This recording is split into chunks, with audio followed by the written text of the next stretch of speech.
अपने आप को बदले कहे इंशाअल्लाह। मेरे प्यारे आका के प्यारे दीवानों, बात हल्दी की अगर की जाए, दूल्हे को भी हल्दी लगाना जायज, दुल्हन को भी हल्दी लगाना जायज, लेकिन जो तरीका हम अपनाते हल्दी लगाने का वो तरीका नाजायज।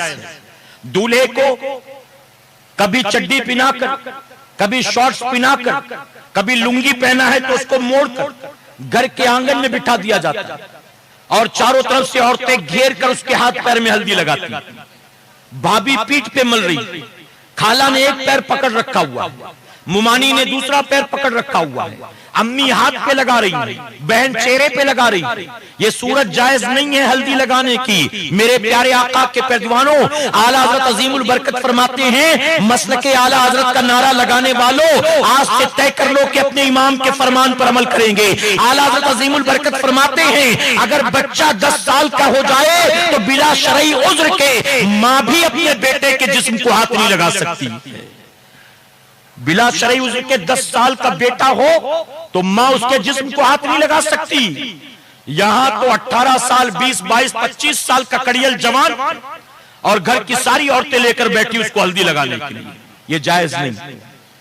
मर्दों को, दूल्हे को हल्दी लगाई जाए तो जीनत की नियत से नहीं, बल्कि इस नियत से कि जिस्म इसका साफ हो जाएगा, जिसमें खुशबू पैदा हो जाएगी, जरासीम दूर हो जाएंगे, इस नियत से हल्दी लगाना जायज।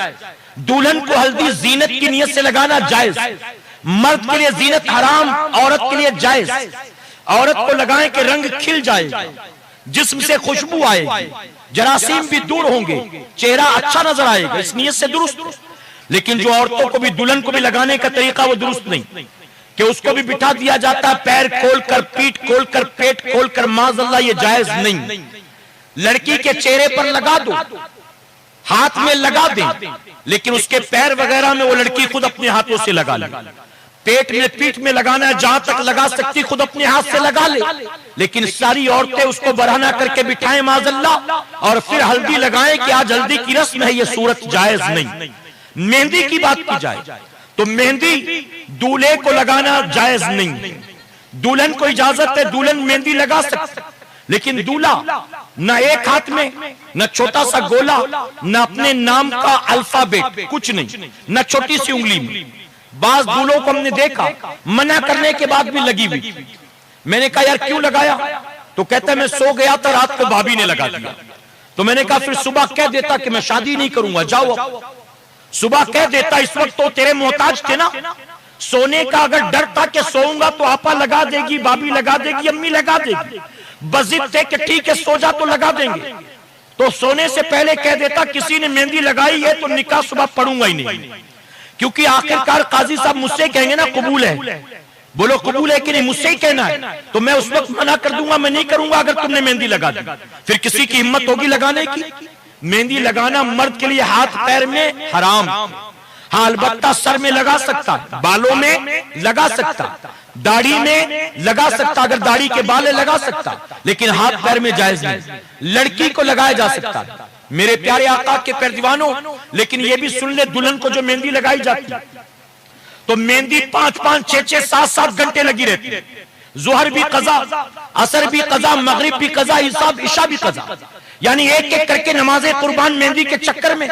जब सुबह दुल्हन बनकर आती है तो अड़ोस पड़ोस की औरतें कहती मेहंदी का रंग तो बहुत खिला है, इसकी सास इसको बहुत चाहेगी, इसका आदमी इसको बहुत चाहेगा, मेहंदी का रंग बहुत खिला।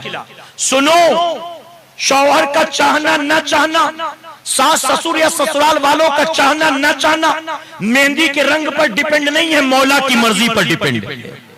हम समझते हैं कि मेहंदी का रंग खिलेगा तो ससुराल हमें चाहेगा। अरे काश कितना अच्छा होता तूने मेहंदी के चक्कर में नमाजें कज़ा ना की होती, बल्कि 2-3 घंटे मेहंदी लगाकर हाथ पैर धो लेती और फिर जोहर की नमाज पढ़ती, असर मगरिब ईशा की नमाज पढ़ती। जब दूसरे दिन दुल्हन का जोड़ा पहनकर शादी के हॉल और मंडप में पहुंचती तो देखने वालियां कहती अगरचे मेहंदी का रंग कम चढ़ा है, लेकिन नमाजों की बरकत से अल्लाह ने चेहरे को नूर अता फरमाया। लेकिन सजदों का नूर नहीं चाहिए, मेहंदी का रंग चाहिए माज़अल्लाह। ये हमारा और आपका हाल है। अल्लाह